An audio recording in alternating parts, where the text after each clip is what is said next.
All right, slide this over here, slide this up, edit. Oh, this is gonna look so good. If you're not a professional photographer or a professional editor, how are you supposed to get professional looking edits on your Instagram photos, especially if you're an influencer or content creator? Well, this time I got you, because we're gonna walk through how to do some basic editing in Lightroom Mobile to get you professional looking photos for free that you can do by yourself. Let's go.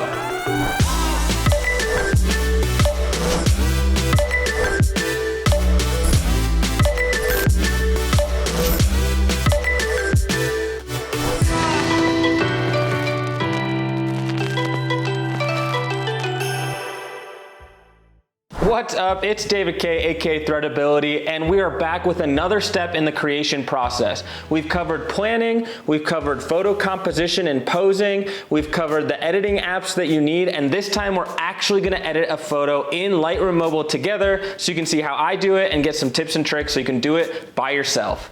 If you've been with me throughout the entire creation process series, then make sure you leave a comment down below to let me know which part was your favorite, and please like and subscribe so we can stay connected throughout more videos.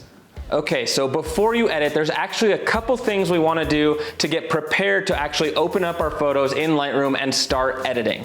Number one, make sure you know which photos you actually plan on editing. If you're like me, you took a bunch of photos and you're only gonna spend time editing a few of them. So simply go through your phone and favorite the ones that you actually wanna edit so they pop up in that folder when you open up Lightroom. Number two, pre-plan what you want your final edited photos to look like. I'm just talking about the style. Usually when we're starting out, we want something that's crisp and natural looking, and we're not too focused on what kind of preset we're gonna end up with. As you continue practicing editing your photos, you're gonna develop your own style and almost have a signature on your photos, and we'll work up to that point, but here, we're just trying to get the basics down. All right, the real step number one is to import those photos that you chose and selected as your favorites into Lightroom. When you first open it up, you're gonna see a screen that looks something like this. Now, I first head into the all photo section, which shows me everything that I've imported previously, or you can skip right down to the little blue box at the bottom right and click that, which will give you access to your photos on your phone so you can import the ones that you've chosen.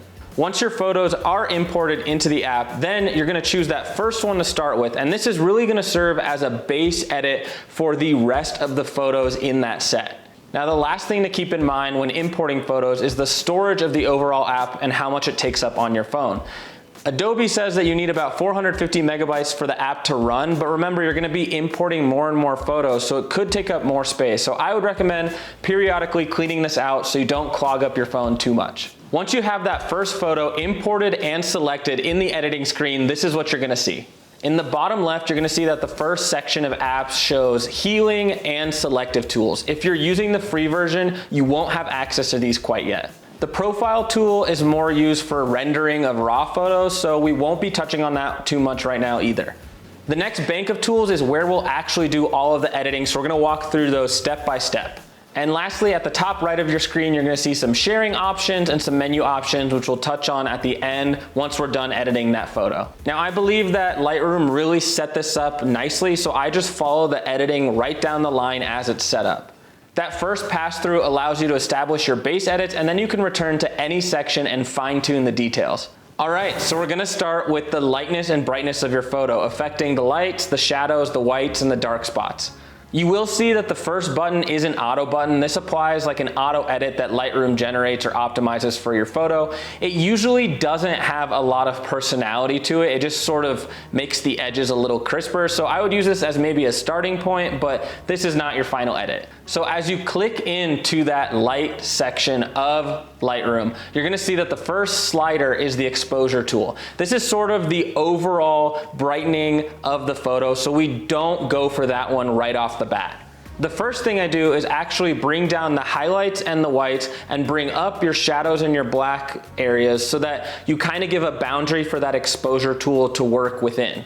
This allows the blanket control of the brightness of the exposure tool to actually be more effective. This also helps you avoid that clipping effect, which is basically where you lose detail because areas are too bright or too dark. Once you have the overall brightness to your liking and you've adjusted the exposure as well as the highlights and the shadows and all those elements, you can go back for the contrast tool, which adds detail back into your photo. I typically bring up the contrast a little higher for lighter edits and then bring it down for darker edits, just so those edges don't get too oversaturated with detail or too crisp, because that'll push your edit into something that looks too over edited, which is what we want to avoid.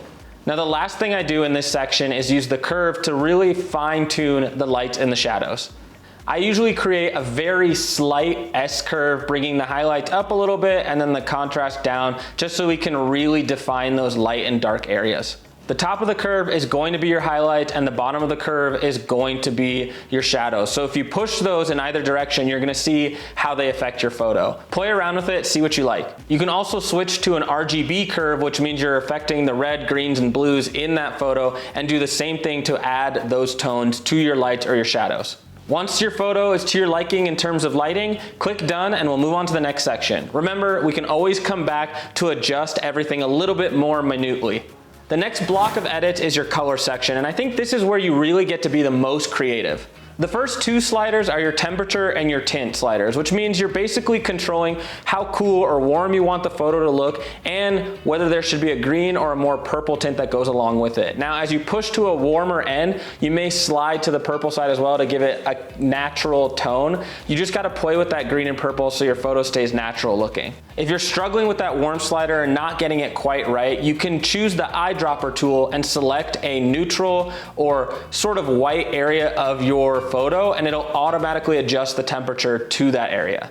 The real key to remember is that the more you push to the warm side or the cooler side, the more you'll affect the actual parts and colors of your photo. So if you're shooting for something that's a little bit more fashion oriented or even product or branded, you don't want to lose the actual color in what you're photographing. Now, your next two options are the vibrance and the saturation. I personally don't play with these too much because the saturation saturates the entire photo, and I prefer to have the individual control of the colors that we'll go over. I do adjust the vibrance just a little bit up because it helps sort of deepen those colors. I really do most of my color editing in that color mix section because you get to adjust each one individually. So if you can see here, each color has separate adjustments to it. You have hue, saturation, and luminance. I typically play with the saturation first to get the right depth of the color or the right, well, saturation of it, and then I adjust the luminance, which is basically the brightness of the color. This helps with skin tone because as you saturate that orange color, you may need to bring up the luminance so it still looks natural.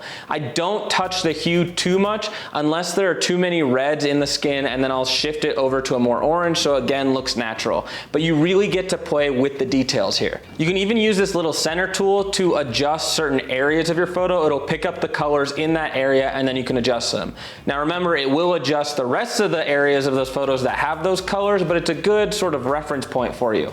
A new thing that Lightroom just released is this color grading tool. I haven't had much time to play with it, but basically you get to globally adjust the midtones, the shadows, and the highlights, so you can add those colors into your photo, and it could lead to a very signature style for you once you get to that point. However, if you're just starting out, I wouldn't worry too much about these color gradient circles. Right now, just focus on staying natural in those colors to make the photo just as crisp as it can be.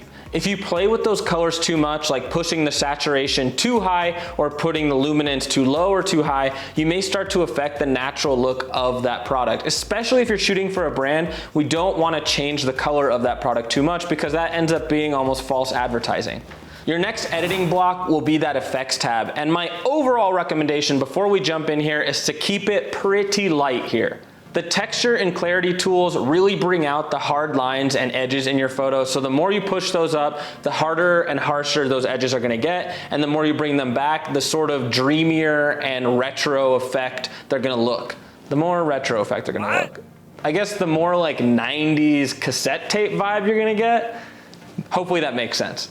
Again, as we're sticking to a natural look, the higher you push these up, the more over edited and unrealistic the photo is gonna look. So really, if you wanna do something, I would push them just slightly to the right to get those edges crisp, but don't do too much more than that. Now, dehazing is meant to bring back the contrast in a photo that's a little bit washed out, like if it was backlit or something like that. In a situation like this, I would just bring it up very slightly to get those details crisp again. And if the lighting isn't too harsh or isn't washing you out, then I would even just leave this alone. Now you also have the vignette option, which basically allows you to darken the edges of your photo and in effect highlighting your subject.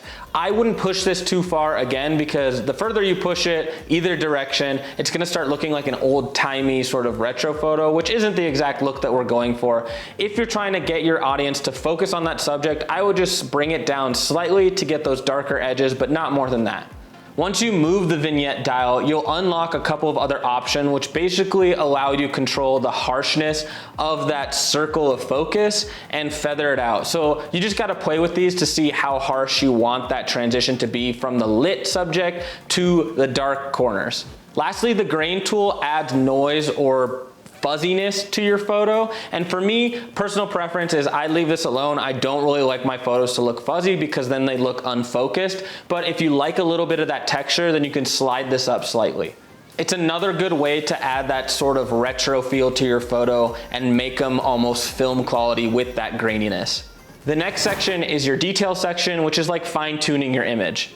The first slider is sharpness, and I bring this to about 50 to 75, mainly because when you export and then upload into Instagram, Instagram has this tendency to sort of compress files and reduce quality. So if you bring that sharpness up, you're sort of helping the image deal with that. I just wouldn't go past too much on 75, because then you start getting really hardened edges on your image. I don't deal with the details or radius sliders too much, but I do adjust the masking, because this basically takes the sharpening and focuses it on the harder edges of your photo as opposed to globally sharpening the image, which is where you actually want that sharpening to happen. So this is good to move to about 50 to 60. Now the noise slider is like the opposite of the grain and the texture. It'll take out that fuzziness as you push it up. Bringing that slider up will actually smooth out some of those areas and add a little bit of detail to your photo. I wouldn't take it too far because it'll smooth out too much detail and then it'll start looking fake again. The color noise dial specifically will actually focus on areas where that fuzziness is discoloring parts of your photo. So if you have big blocks of color where that is happening, I definitely recommend bringing this up a little bit just to adjust again for that noise. All of these detail sliders are gonna be very subtle, but they make a huge difference. So I would encourage you to zoom in, adjust these, and then zoom back out so you can see the difference in your photo. All right, your last two sections are optics and geometry. Your optics settings are mainly to correct for any distortion from your lens or your camera when you are shooting it. This isn't a huge deal when you're just shooting on your phone, but I usually check these just in case so Lightroom can adjust for all of that. The geometry section might not be available to you if you're just using the free version, but it basically allows you to distort or change the image. I'd mainly use this section if I needed to adjust the perspective of the photo. All right, so once you've made it once through the entire editing block, I encourage you to return, look at those colors and those light sections again, and really fine tune your image so you get the one that you want. Once you have those overall edits applied, you'll have a better idea of what you want the photo to end up looking like so you can go back and make those tweaks. So let's talk about presets and copying those settings to other photos. On Adobe's website, it does say that you need the paid version to access presets. I believe that I was able to use the presets that they had natively in the app as well as create my own. But just in case, I'm gonna show you how to create and copy settings so you can take those base edits you just finished and apply them to the rest of the photos in that set. Once that first photo is ready and done with those base edits and you're ready to apply and edit the rest of your photos, you're gonna go up to the three dots in the top right corner, select that, and click Copy Settings. Then you're gonna click out of that first photo and click into your next photo as if you're ready to edit it like we just did, but instead, go to the top right corner, click those three dots, and click Paste Edits. This pastes your exact edits into this new photo, which is great because typically if it's from the same set, you're gonna have the same lighting settings and same camera settings, so it's going to work pretty well. You might have to adjust a few minor details, but this way you don't have to go through the full edit every single time. This is also better than saving a bunch of different presets for each photo set that you have, because then you don't have a million presets logged in your library in Lightroom. However, if there is a photos whose edits you really like and feel like you can apply to a broad range of your photos, then you can create a preset in the same manner by clicking the top right dots in the corner, and instead of saying copy settings, you say create presets and name that preset. then it'll be stored in Lightroom so you can use it continuously for multiple photo sets. Now, if you do have access to presets, Lightroom has some good native ones that you can use as a starting point. I like some of them for how they've edited the colors that I can put on a photo and just adjust to my liking, but it's a great way to start editing, particularly if you're not super comfortable with your editing skills. So we did it. We just walked through how to edit a photo in Lightroom to get you a professional looking photo for your Instagram. Now, of course, as you keep editing, your skills are gonna get better, you're gonna learn new parts of the app, and you're going to define exactly what kind of style of editing you like. So just keep practicing and use these basic skills to get you started. If you weren't editing a photo during this video, come back when you are ready to edit in your next photo and walk through this with me. If you do have a specific editing question, make sure to leave a comment here or DM me on Instagram directly. I respond to both of those very quickly. As always, thank you so much for watching. If you haven't watched the other videos in the creation process, make sure to check those out. In the next video, we're gonna talk about what to do when you actually post that photo to Instagram. And otherwise, I'll catch you next time.